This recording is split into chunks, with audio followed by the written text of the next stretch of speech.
Hello investors. Last வீடியோவில் வந்து நான் ஐபிஓஸ் பற்றி அப்டேட் பண்ணுறேன்னு சொல்லியிருந்தேன். ஆர்க்லா இண்டஸ்ட்ரீஸ் வந்துட்டு எனக்கு 50% தான் கன்வீனியன்ஸாக இருக்குது, 50% வந்து அப்ளை பண்ண வேணாம் இருக்குதுன்னு சொல்லிட்டு அப்டேட் பண்ணியிருந்தேன். ஆக்சுவலாக நான் வந்து இந்த ஐபிஓவை ஸ்கிப் பண்ணிவிட்டேன், ஏன்னா எனக்கு கன்வீன்சிங்காக இல்லை.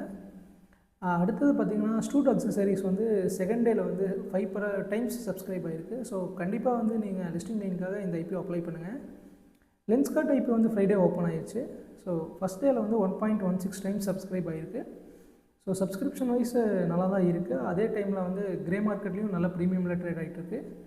பட்டு சோஷியல் மீடியாவில் பார்த்திங்கன்னா நிறையா நியூஸஸ் ஸ்ப்ரெட் ஆகிட்டு இருக்குது. இந்த கம்பெனியில் வந்து ஃபைனான்ஷியல்ஸ் சரியில்லை, நிறையா அதாவது மேனிப்புலேஷன் பண்ணியிருக்காங்கன்னு சொல்லிட்டு.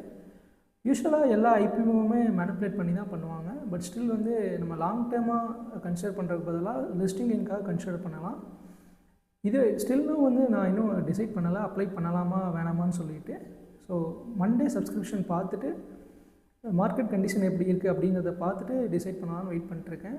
ஸோ நீங்கள் லென்ஸ்கார்ட் ஐபிஓ அப்ளை பண்ணலாமா வேணாமான்னு தெரிஞ்சுக்கணும் அப்படின்னா மறக்காமல் சேனலை சப்ஸ்கிரைப் பண்ணி வச்சுக்கோங்க. அதே மாதிரி மண்டே நான் அப்லோட் பண்ணுற வீடியோவை பார்த்துட்டு நீங்கள் டியூஸ்டே வந்து டிசைட் பண்ணுங்கள் அப்ளை பண்ணலாமா வேணாமாங்கிறத.